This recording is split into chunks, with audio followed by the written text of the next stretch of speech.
வணக்கம் மருத்துவ. தினமும் சோசியல் மீடியாவும் செய்தியும் திறந்தவே கொலை, கொள்ளை, குத்து, சண்டை, போதை, கஞ்சா, அப்படி இப்படின்னு பாலியல் வன்புணர்வு இப்படின்னு தான் தினம் செய்தி. சரி, இதெல்லாம் போக இந்த ரீல்ஸ் டிவிகே எம்எல்ஏக்கள் இவங்கெல்லாம் வந்து என்ன மாதிரி கூத்துக்கள் பண்றாங்க. அது வந்து முட்டாள்தனமான சில கேலி கூத்தான சில வந்து ரீல்ஸ் காட்சிகளை பார்த்தோன்னா நம்ம டிவிகே எம்எல்ஏக்களை பார்த்தோன்னா பர்ஃபார்ம் பண்ணியிருக்காங்க. அதில் செலக்டடாக பார்த்தோன்னா ஒரு 5 எம்எல்ஏக்கள் பண்ண கூத்துக்கள் இருக்கு. அதை பற்றி இன்னைக்கு பார்க்க போகிறோம். வாங்க வீடியோக்குள்ள போவோம். அதாவது நம்ம விஜய் சார் சொன்னார், நான் வந்து தேர்ந்தெடுத்திருக்கிற ஒவ்வொரு எம்எல்ஏ பார்த்தோன்னா பார்த்து செலக்ட் பண்ணி எடுத்திருக்கேன்னாரு. இப்படி பார்த்து சாதியை பார்த்து அறநிலைத்துறையில பார்ப்பனர் வகுப்பை சார்ந்த, அது பார்ப்பனர் ஜாதியை சார்ந்த ரமேஷ் அவர்கள் தான் பார்த்தோன்னா அமைச்சராக வந்து பொறுப்பை கொடுத்தாங்க. இதுக்கு வந்து பெரும் எதிர்ப்பா பார்த்தோன்னா இடதுசாரி சிந்தனை ஆட்கள் ஒட்டுமொத்த தமிழ்நாடு போய் என்னங்க போய் திருநங்கையிலே சாவியா, அதாவது நம்ம வந்து எதை நோக்கி சண்டை போட்டோம், எதை நோக்கி வந்து கேள்வி எழுப்பணும், பார்ப்பனத்தை நோக்கி நம்ம வந்து சண்டை போட்டோம். களமாடிய ஒரு மண்ணு, அந்த மண்ணுல போயிட்டு விஜய் சார் வந்தோடனே போயிட்டு சாவியை கொண்டு போயிட்டு தாங்க சாவியை பிடிங்க, கோயிலுக்குள்ள போயிட்டு பூஜை பண்ணக்கூடிய தகுதி வந்து யாருக்கு இருக்குன்னா அது அவளுக்கு மட்டும்தான் இருக்கு, பார்ப்பனர்கள் மட்டும்தான் இருக்கு, பிடிங்க சாவியா அப்படின்னு சொல்லி நம்ம விஜய் சார் வந்து கொடுத்திருக்கிறாரு. அவரும் பதவி ஏற்று பார்த்தோம்னா என்ன மாதிரி காமெடி கூத்து பண்ணிக்கிறாருன்னா, கோவில்ல போயிட்டு இந்த சாமி பிரசாதம் இருக்குல்ல, முறுக்கு, லட்டு, இதெல்லாம் போயிட்டு இதுல வந்து எதுலையுமே பார்த்தோன்னா மேனுஃபேக்சரிங் டேட் எந்த ஒரு ஆதாரமே இல்லாம இருக்கு அப்படின்னு சொல்லி ஆய்வு நடத்தி ஆவேசமானாரு. அந்த வீடியோ முதல்ல பாத்துருங்க. ஒரு டேட்டா இருக்கணும், அந்த டேட்டா யார் அக்சஸ் பண்ணி எப்படி நீங்க பாக்குறீங்க, அன்னைக்கு டேட் மேனுஃபேக்சரிங் பண்றாங்கன்றது எப்படி என்ஷூர் பண்றீங்க? இப்போ இது 15ஆம் தேதி போட்டுருக்காங்க, 15ஆம் தேதி மேனுஃபேக்சரிங் பண்ணாங்கன்றதுக்கு உங்ககிட்ட என்ன ப்ரூஃப் இருக்கு? யாரு செக் பண்ணது? இது என்ன எப்படி இது கொடுக்குறீங்க? அந்த முறுக்கு சுட்டவர் பாவம் அப்படியே கதட்டு இருப்பாரு. ஐயா இது 15ஆம் தேதி தான் சுட்டதுங்க ஐயா, அதான் டேட்டு போட்டிருக்கேன். அது ஓகே, டேட்டு போட்டிருக்கு. இதை வந்து யார் வந்து அதிகாரப்பூர்வமா சர்டிபிகேட் கொடுத்தது அதை காட்டுறான்றாப்ல. வருஷத்துக்கு ஒரு கிரிக்கெட்ட சிக்கிறானா சாமி. அதையும் மீறி அவர் சத்தியம் பண்ணி சொல்றாரு, தளபதி மேல சத்தியமா சொல்றேன், இது 15ஆம் தேதி சுட்டதான், சுட்ட முறுக்குதான், தயவு செய்து நம்புங்க அப்படின்றாரு. அதெல்லாம் நான் வந்து நம்ப மாட்டேன் அப்படின்றாரு. அப்புறம் என்னத்த சொல்றது, அதாவது என்ன சொல்றாருன்னா 15ஆம் தேதி இந்த முறுக்கு சுட்டாங்கிறதுக்கு என்ன ஆதாரம், அதுக்கு டேட் போட்டுருக்கேன் 15 போட்டா அதெல்லாம் ஒத்துக்க முடியாது. எனக்கு வந்து என்ன ஆதாரம் அக்யூரேட்டா வந்து சட்ட ரீதியா வந்து சர்டிபிகேட் வேணுன்றாரு. ஏம்பா ஒரு முறுக்கு தானப்பா, தண்ணி தண்ணினால ஆட்சிய மாறிக்கிட்டு இருக்கு, தண்ணிய கேவலமா பேசிக்கிட்டாரு நீ. முறுக்குக்கு அதாவது டிரைவிங் லைசன்ஸ் கார்டு இல்லைன்னா வந்து ஆதார் கார்டு இருக்கு. இந்த வந்து ஆதார் கார்டு இது வந்து உங்களுதான்றது என்ன ஆதாரம் இருக்கு அப்படின்ற மாதிரி தான் இருக்கு. ஏங்க ஆதார் கார்டு டிரைவிங் லைசன்ஸ் காட்டுறதாங்க ஆதாரமே, அதுதாங்க ஆதாரமே. அப்ப இந்த வந்து முறுக்கு வந்து 15 தேதி சுட்டதுன்னு சொல்லி அவன் டேட்டு போடுறான்ல, இதுக்கு மேல என்ன ஆதாரம் தேவைப்படுது? இல்ல அதுனா முறுக்கு தானே, அது நான் கோடி ரூபாய் வந்து வருமானம் ஈட்டக்கூடிய ஒரு பொருளா? இன்னும் நீங்க என்ன எதிர்பார்க்கறீங்க? இல்ல நீங்க எதிர்பார்க்கறது வந்து சொல்லலாம்ல, இல்ல நான் வந்து இந்த மாதிரி எதிர்பார்க்கிறேன் கேள்வி கேட்கறீங்க. அதாவது நம்ம ஒரு அமைச்சரை நம்ம வந்து கேள்வி கேட்டா நம்மள வந்து யாரும் எதிர்த்து பேச மாட்டாங்க. இந்த மாதிரி கேனத்தனமான கேள்வி கேட்டா என்ன சொல்லுவாங்க? உண்மையா சொல்ற, நீங்க என்ன எதிர்பார்க்கின்றது தெளிவா சொல்லுங்க. அதாவது 15ஆம் தேதி தான் சுட்டதுன்னு நான் வந்து டேட் போட்டிருக்கு, இதுக்கு மேல என்ன தேவைப்படுது? இல்ல இதுக்கு மேல ஒண்ணு தேவைப்படுது. என்ன தேவைப்படுது? என்னதோ தேவைப்படுது. ஏங்க நான் ஒரு அமைச்சருங்க வந்து அப்படி இப்படின்னு பேசுவேன், இப்படிலாம் வீடியோ எடுத்து ரீல்ஸா எடுத்து சோசியல் மீடியா போட்டதான் பரவாயில்ல. டிவிக்கு சேர்ந்த அமைச்சர்லாம் பார்த்து எப்படி ரைடு விடுறான்னு பார்த்தியா, முறுக்குக்கே இந்த சண்டை போடுறான்னா இன்னும் பல பிரச்சனை எப்படிலாம் சண்டை போடணும் அப்படின்ற மாதிரி வந்து. ஆனா உண்மையே பார்த்தோன்னா சோசியல் மீடியாவில் ஃபுல்லாக பார்த்தோன்னா வச்சு செய்யறவங்க செம்ம ட்ரோல் கண்டா மாறிட்டு இருக்குது. தலைவரே என்ன தலைவரே, பார்த்து செலக்ட் பண்ண ஆட்களா இப்படி வந்து? அதுக்குதான் தலைவரே சொன்னேன், உங்களுக்கு வந்து எக்ஸ்பீரியன்ஸ் இல்லை, களத்துல வாங்க, நில்லுங்க, மக்கள் வந்து கலப்பனையில் நில்லுங்க, படம் நடிச்சுங்க, டைரக்டா வந்து சிஎம் ஆகாதீங்க. இதெல்லாம் வந்து ரொம்ப ஆபத்தான அரசு நோக்கி போய் முடியும். ஏன்னா நீங்க வந்து சிஎம் பொறுப்பேற்று இன்று வரைக்கும் பார்த்தோன்னா தொடர் மின்வெட்டு, அங்க பார்த்தோன்னா கொலை அப்படி இப்படின்னு பல பிரச்சனை போயிட்டு இருக்கு. ஆனா நம்முடைய நிர்மல்குமார் இருக்காரு தெரியுமா, அவர் ஒரு ஆதரவு கொடுத்தாரு, ஏன் மின்வெட்டு வந்து இங்க வந்து உருவாகுது அப்படின்றதுக்கான ஒரு காரணம் கொடுத்துருக்காரு. இந்த காரணத்தை வந்து நம்ம சாட்டை இருக்காருல்ல, சாட்டை துறைமுகங்கள அவர் வந்து எக்ஸ்பிரஸ் பண்ணிருக்காரு. நீங்க அந்த வீடியோ பாருங்களா. ஆனா இந்த மின்சாரத்துறை அமைச்சர் திரு நிர்மல்குமார் வந்து வேற காரணங்கள் எடுக்கிறாரு. அவர் என்ன சொல்லிருக்காங்க? இல்ல அவர் சொல்ற காரணங்கள் ஒரு அறிக்கையை கொடுத்திருக்காங்க. அதுல பார்த்தோம்னா உள்ளூர் மின் தேவை அதிகரிச்சிருக்கு, மழை காற்று இடி போன்ற வானிலை, நிலத்தடி மின்கம்பி பழுது, ஜம்பர் கட்டு மற்றும் மின்கம்பி துண்டிப்பு, துணை மின் நிலையங்களில் ஏற்படும் கோளாறுகள் மற்றும் ட்ரிப்பிங், அப்புறம் மரக்கிளைகள் மின்கம்பிகளை தொடுதல் போன்ற வெளிப்புற சேதாரங்கள், திட்டமிட்ட வெளிப்புற சேதாரங்கள், இதெல்லாம் அவர் வந்து பட்டியல் போட்டுக்கிறார். இதனாலதான் வந்து மின்சாரத்துறை சொல்லிருக்காங்க. மின்சாரத்துறையில இருந்து வந்திருக்குது. சாட் ஜிபிடி ஓபன் பண்ணுங்க. சாட் ஜிபிடி ஓகே ஓபன் பண்ணீங்களா? மின் தடைக்கான காரணங்கள்னு போடுங்க. மின் தடைக்கான காரணம் போட்டீங்களா? போட்டேன். பராமரிப்பு வேலைகள் மெயின்டெனன்ஸ் ஒர்க் இருக்கா? ஆமா வந்திருக்கு மொதல் பாயிண்ட். மின் கம்பி அல்லது டிரான்ஸ்ஃபார்மர் பழுது இருக்கா? இருக்கு. அதிக மின்சார பயன்பாட்டால் ஓவர்லோடு இருக்கா? இருக்கு. மழை, காற்று, மரம் விழுதல் போன்ற வானிலை காரணங்கள் இருக்கா? அப்படியே இருக்கு. திடீர் கிரிட் ஃபால்ட் அல்லது சப்ஸ்டேஷன் பிரச்சனை இருக்கா? இருக்கு. பாதுகாப்பு காரணமாக இபி சப்ளை நிறுத்தல் இருக்கா? அதுல இருந்தாலும் இதுலயும் இருக்கு. மின்தடைக்கான காரணம்னு சொல்லி ChatGPTலயோ நீங்க ஜெமினிலயோ கூகுள்லயோ போய் போட்டா கூட இந்த காரணங்கள்லாம் வரும். இது பொதுவான காரணங்கள். இதைத்தான் மின்சாரத்துறை கொடுத்திருக்கு. இதைத்தான் மின்சாரத்துறை ChatGPTல போட்டு கொடுத்திருக்குது. என்ன இதுல இருந்து என்ன தெரியுதுன்னா, எங்க மின்வெட்டு வந்து ஏன் உருவாகுது, அதுக்கான என்ன பிரச்சனைன்றதுக்கு போயிட்டு களத்துல போயிட்டு நின்று அங்க வந்து ஆராய்ஞ்சு அதுக்கான தீர்வை கண்டுபிடிக்கலாம் கிடையாது. ChatGPT இருக்குல்ல, அதுல போயிட்டு மின்வெட்டு வந்து ஏற்படுறதுக்கான காரணம் என்ன அப்படின்னு போட்டிருக்காங்க. அதை வந்து பார்த்துட்டு வந்து பிரஸ் மீட்ல சொல்லிக்கிறாருப்பா. சார் விஜய் சார், என்ன சார் பார்த்து செலக்ட் பண்ணிக்கிறீங்க, என்ன மாதிரி ஆளுக்கு பாருங்க. ஏங்க மின்வெட்டு வந்து ஏற்படுறதுக்கான காரணம் என்னன்னு போயிட்டு அங்க போய் களத்துல போய் நிக்கணும். அதை விட்டு ChatGPT எடுத்து அப்படியே டீட்டெயிலா அங்க என்ன A to Z அதை பார்த்து ஒரு ஆள் வந்து ஒப்பிச்சுக்கிறாருன்னா, அது மீடியால வந்து சொல்லி அந்த மீடியாக்காரன் வந்து எவனும் வாய் திறந்து பேசலப்பா, எவனும் கேள்வி கேட்கல. ஏங்க இதெல்லாம் வந்து எங்க இருந்து எடுத்தீங்க அப்படின்றது ஒருத்தன் வாய் திறந்து பேசல. ஆனா கோவையில அந்த 10 வயது சிறுமி பாலியல வன்புணர்வு செய்யப்பட்டு கொல்லப்பட்ட அந்த சிறுமியோட அம்மா இருக்காங்களா, அந்த அம்மா கிட்ட போயிட்டு கிடுக்கு பிடிக்கலாம் வந்து கேட்டாங்க. எப்படின்னா, மேடம் நீங்க வந்து தண்ணி அடிச்சுங்களா, இல்ல வந்து ராவா அடிச்சுங்களா, இல்ல வந்து பாட்டில ஊத்தி இருந்ததா, இல்ல மிக்சிங்கோட இருந்ததா, இல்ல பீர் பாட்டில இருந்தது, ஏண்டா இதெல்லாம் கேட்க வேண்டிய கேள்வி அது? நீங்களா அவ்வளவு யோகியனா?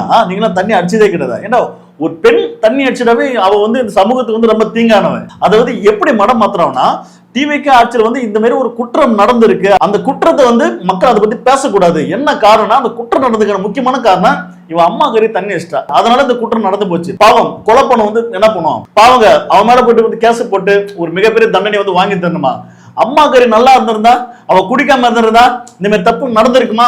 இதுக்கு வந்து விஜய் சார் ஒரு காரணமா இருந்திருப்பாரா அப்படின்னு வந்து முட்டு கொடுக்குற விதமா சில அணிகள் வந்து பொருளை கிளப்பி விட்டானுங்களா, அந்த மாதிரி வந்து இந்த மீடியாக்காரன் வந்து கேள்வி கேட்டாங்க. ஏன்டா டேய் இந்த மாதிரி எல்லாம் கேள்வி கேட்கிறீங்களே, நீங்களா வயிற்றுக்கு சோறு தான் தெரியுங்களா இல்ல வேற எதனா சாப்பிடுறீங்களா? இல்ல மின்வெட்டு வந்து ஏன் ஏற்படுதுன்னு சொல்லி நிர்மல்குமார் வந்து அவர்கள் வந்து ChatGPTல இருந்து எடுத்து சொல்றாரு. இதை வந்து கேட்க தெரியாதா உனக்கு? என்ன பிரச்சனை சார், போன ஆட்சியில் இந்த மாதிரி இல்லையே அப்படின்னு ஒரு வார்த்தை எதிர்த்து கேள்வி கேட்க உன்னால தோணாதா? திராணி இல்லையா? இன்னமும் அந்த கோவை சிறுமி வந்து பாதிக்கப்பட்டதற்கு சில முட்டு கொடுக்கும் அணில்கள், இந்த இன்ஸ்டா இன்ஃபுளுசர், இந்த A to D நந்தா, இன்னும் சில இந்த பொக்கிஷம் நக்கிஷம் இவனை போன்ற யூடியூப் சேனல்ல அதை பத்தி ஒரு செய்தியே போடலங்க, அதை பத்தி ஒரு நியூஸோ இல்ல வந்து அதை பத்தின ஒரு அறிக்கை கூட போடாம வந்து வாயை மூடி நிக்கிறான். டேய் இங்க வந்து இவ்வளவு பேர் அநியாயம் நடந்திருக்கு, கொஞ்சம் நச்சு வாய் தந்து பேசுங்கடா. இவ்வளவு வந்து கேவலமா, இது வந்து நம்மளோட அண்ணா ஆச்சு, அதுக்காக இதெல்லாம் பேசக்கூடாதுன்னு சொல்லி கடந்து போறது, இதுக்கெல்லாம் பேர் என்ன தெரியுமா? அடுத்து சோசியல் மீடியால வந்து ரீல்ஸ் மூலமா வந்து மிரள விடும் அந்த எம்எல்ஏ லிஸ்ட்ல வந்து பார்த்தோன்னா, அதாவது நம்ம செல்லூர் ராஜ் எம்எல்ஏ தெரியுமா, தெர்மாக்கோல் மூலமா வந்து ஏரியில வந்து மூடா தெரியுமா, மூடா தெர்மாக்கோல் பார்த்தோன்னா திரும்பி போறதுலேயே பார்த்தோன்னா அவர் முதிலே பறந்து வந்து அது வந்து அடிச்சது, அது வந்து செம ட்ரோல் மீட்டர்லாம் வந்து ஆனது. அதுக்கு டப் கொடுக்குற விதமா பார்த்தோன்னா இவர் பேசிக்கிறாரு, அதையும் கொஞ்சம் பார்த்துருவோம். கோவடியில வந்து பாறைக்குழி கிட்டத்தட்ட 1100 அடி 1200 அடி பள்ளம் இருக்கு, கிட்டத்தட்ட 1200 அடி பள்ளம் இருக்கு. 200 அடி 300 அடின்னு பாத்தீங்கன்னா கீழே டெப்த் இருக்கு. அதுல கொண்டு போய் கொட்டிட்டோம்னு வச்சுங்களேன், இது யாருக்கும் எந்த பாதிப்பும் வர போறது இல்ல. இதை விட சுற்றுச்சூழல் பாதிப்பு எல்லாம் அங்க வராது. இங்க எவ்வளவு மோசமா இருக்கு. சுற்றுச்சூழல் ஆர்வலர்களுக்கும் இது மூலியமா சொல்லிக்கிறது என்னன்னு கேட்டீங்கன்னா, மக்கள் நெருக்கடியா வாழக்கூடிய இந்த பகுதி, மக்கள் அதிகம் வாழக்கூடிய இந்த பகுதியில இருக்க சுகாதார கேடை விட மண்ணுக்குள்ள 1000 அடி கீழே போற குப்பைக்கு அங்க எந்த பாதிப்பும் வரப்போறது இல்ல. அந்த குப்பை எப்படி ஊடுருவாது, நிலத்தடி பாதிக்கணும் பாதிக்காது. ஏன்னா பாறை சுத்தி பாத்தீங்கன்னா பாறை இருக்கு, பாறையை தாண்டி எந்த பாறையை பொத்துக்கிட்டு இந்த குப்பை போய் எந்த நிலத்தடி நீரையும் பாதிக்க போறது இல்லை. அதனால இதுக்கு ஒரே தீர்வு இந்த குப்பையை பூரா அகற்றுவது மட்டும்தான். இந்த குப்பை கிடங்குல இருக்கு, இந்த குப்பையை கொண்டு போய் கொட்டுறதுனால 2 தீர்வு ஒண்ணு வரும். அங்க மனித உயிர்களும் கால்நடைகளும் பாதிக்காம இருக்கும். 2வது பாத்தீங்கன்னா இங்க சுகாதார கேடு இல்லாம இருக்கும், மக்கள் பாதுகாப்பா இருப்பாங்க. அதாவது இதை சொன்னா நம்மள பைத்தியக்காரன் அப்படின்ற பேர் ஒரு காமெடி இருக்குல்ல, இதை சொன்னா நம்மள பைத்தியக்காரன்னு சொல்றாங்க. அது மாதிரி தான் ஞாபகம் வருது. உண்மையை பார்த்தோன்னா ஒரு பாறை சுத்தி இருந்தா கூட குப்பையை கொண்டு கொட்டினா கூட ஏன் அதன் மூலமா வந்து நிலத்தடி நீர் வந்து பாதிப்பு ஏற்படாதா?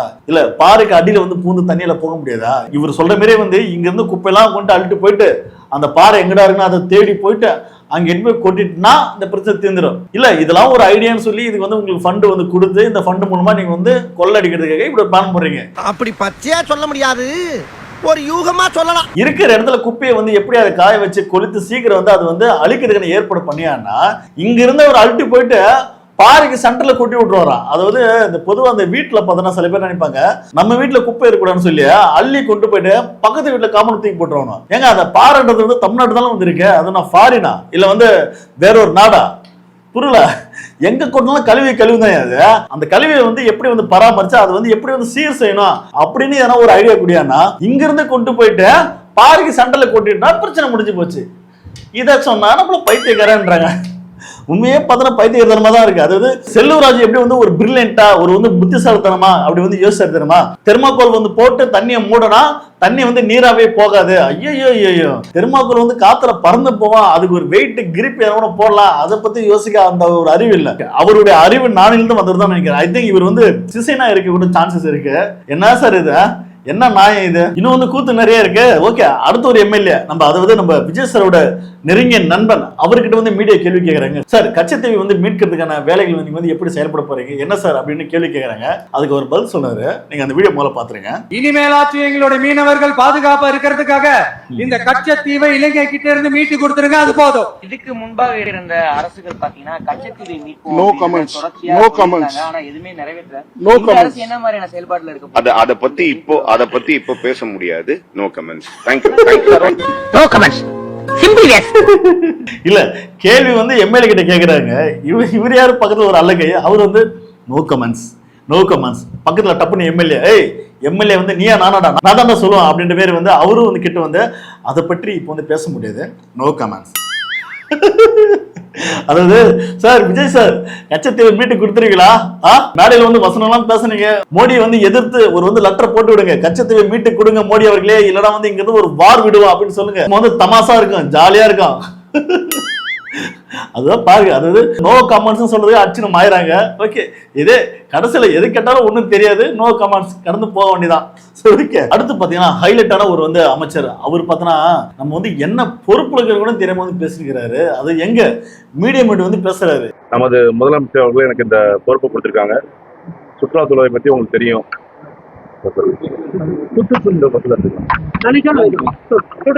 அனைவருக்கும் வணக்கம். சுற்றுலாத்துறை அமைச்சர் நான் பேசுறேன் அப்படின்னு சொல்லி பேசுறாரு. மீடியா சைட்ல சொல்றாங்க, சார் நீங்க சுற்றுலாத்துறை அமைச்சர் கிடையாது, சுற்றுச்சூழல் அமைச்சர். ஐயோ அப்படியா அப்படின்ற பேர் வந்து அவர் ஃபயர் ஆயிட்டு ரீடேக் பண்ணலாம். ரீடேக்டர் அது மீடியாக்காரங்க ரீடேக் கேட்டிங் பாத்தீங்களா? என்ன மீடியாக்காரன் அப்படி பார்த்தா சும்மா இருந்தோம்னா அது கண்டென்ட்யா. அது மட்டும் இல்லாம ட்ரோல் ஆகி மீம் கண்டென்ட் மாதிரி நெட்டிசன்ஸ் எல்லாம் பார்த்தா கிளிக்கிறாங்க. அதாவது இதெல்லாம் பார்க்கும்போது பாத்தியா எப்படி எவ்வளவு கூத்தா இருக்கு. அதாவது பார்த்தோன்னா நம்ம விஜய் சார்கள் வந்து பார்த்து செலக்ட் பண்ண எம்எல்ஏ டீம்கள், அந்த டீம் வந்து களத்துல வேலை பார்த்தா சும்மா தன்னோட அறிவு அப்படியே கொட்டி, அதாவது அறிவுனா விஜய் சார் கிட்ட இருக்கிற அறிவு இருக்குல்ல, அந்த அறிவு அப்படியே புழிஞ்சிட்டு வந்து கொட்டி களத்துல சும்மா வெறியா ஃபயரா வேலை பார்ப்பாங்க.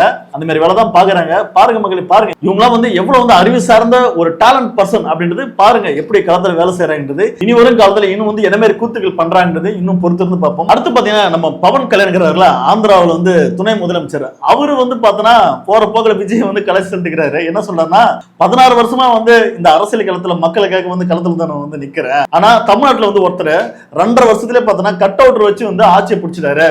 பேசாம நம்ம வந்து தமிழ்நாட்டுல வந்து பிறந்திருக்கலாம். ஏன்னா வந்து தமிழ்நாட்டுல வந்து அந்த அளவுக்கு அறிவு ஜீவி நாளைக்கெல்லாம் வந்து வாழக்கூடிய ஒரு மண்ணு அப்படின்னு சொல்லி போற போக்குல வந்து கலாய்க்கிறாரு. என்னத்த சொல்றது, இந்த தற்கொலை பண்ண தப்பால வரம்புறம் வந்து கலாச்சி தள்ளுறான். இதுக்கு தானே தற்கொலை நான் படிச்சு சொன்னே, கொஞ்சம் யோசிங்கடா, சினிமா பார்த்து சினிமா முகத்துல ஓட்டு போடாதீங்கடா. மக்கள் கலப்பனைக்காக யார் வந்து நிக்கிறாங்களோ, மக்கள் அரசியலை பத்தி சுயமரியாதை பத்தி யாரு பேசுறாங்களோ, களத்துல வந்து நிக்கிறாங்களோ அவங்களுக்கு பாருங்கடா, ஓட்டு போடுங்கடா அப்படின்னு சொன்னேன். ஆனா படிச்சு சொல்லி இந்த வந்து தற்கொலை என்ன பண்ணாங்கன்னா சினிமா முகத்துக்கு சினிமாக்காரங்களுக்கு ஓட்டு போட்டாங்க. இன்னைக்கு பவன் கல்யாண்லாம் வந்து கலாய்க்கிறாப்புல. பவன் கல்யாண்லாம் யாரு? அவர்லாம் பார்த்தோன்னா ஒரு வந்து அடிமட்ட சங்கி. அது வந்து ஒரு சங்கி எப்படி வந்து ஒரு முட்டாள்தனமா யோசிச்சு போறோம், அந்த சங்கியை நம்மள வந்து கலாச்சிட்டு போகுது. டே அன்னைங்களா பாருங்க அந்த வீடியோ உங்களுக்காக தான். నేను మొన్న తమిళ్ పాలిటిక్స్ చూస్తున్నా ఈ మధ్యన. వాళ్ళు ఎంత సుఖంగా చేశారా పాలిటిక్స్, ఎంత సుఖంగా చేశారు. నాకు అసూయ కలిగేంత సుఖంగా చేశారు. నేను 10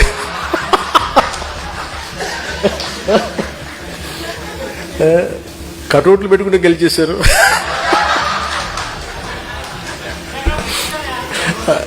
అలాగే కటౌట్లు హలోగ్రామ్స్ పెట్టుకుంటే బాగుంది. అలాగే చక్కగా సీఎంలు అయిపోయారు. నన్ను 15 సంవత్సరాలు రోడ్డు మీద దేకిచ్చినా కానీ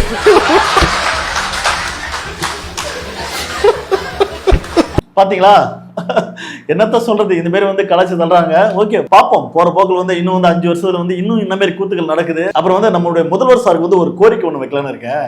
உங்க டிவிக்கு சார்ந்த ஆட்களை பார்த்தோன்னா அந்த வேலூர்ல வந்து செங்கல் சூளை வேலை செய்யக்கூடிய ஆட்களை போயிட்டு அங்க வந்து மாமல் கிட்டலாம் சண்டை வாங்கிட்டு இருக்காங்க. அது மட்டும் இல்லாம ஆட்சி மாறினதுக்கு அப்புறம் பார்த்தோன்னா இந்த டிவிக்கு சார்ந்த தற்கொலைகள், அந்த எம்எல்ஏ வேட்பாளர்கள் இவங்க எல்லாரும் போயிட்டு அங்கங்க எங்கெல்லாம் அவங்களோட அதிகாரம் இருக்கோ அங்கெல்லாம் செயல்படுத்தி மாமூல் வாங்குறாங்க. இது வந்து நீங்க செய்தியா பாக்குறீங்களா இல்லையா? அதாவது நீங்க வந்து பதவி ஏற்கும் போது சொன்னீங்க, அதாவது இது வந்து நம்மளோட ஆட்சி தான், விஜய் சாரோட ஆட்சி தான், ஒரு வந்து ஆட்டம் ஆடிடலாம் அப்படின்னு சொன்னீங்க. இந்த மாதிரிலாம் வந்து மாமூல் வாங்குறாங்க, வீதியில வந்து போராடுறாங்க. சார் விஜய் சார் இதெல்லாம் பாக்குறீங்களா, இல்ல இதையும் பார்க்க மாட்டீங்களா அப்படின்னு மாதிரி தான் இருக்கு. சரி ஓகே, பொறுத்திருந்து பார்ப்போம் என்ன மாதிரி நடவடிக்கைகள் வந்து விஜய் சார் வந்து செய்யறாருன்றது. இந்த வீடியோ பத்தின கருத்துக்களை நீங்க என்ன நினைக்கிறது மறக்காம கமெண்ட் பண்ணுங்க. அடுத்த வீடியோவில் சந்திப்போம். நன்றி, வணக்கம்.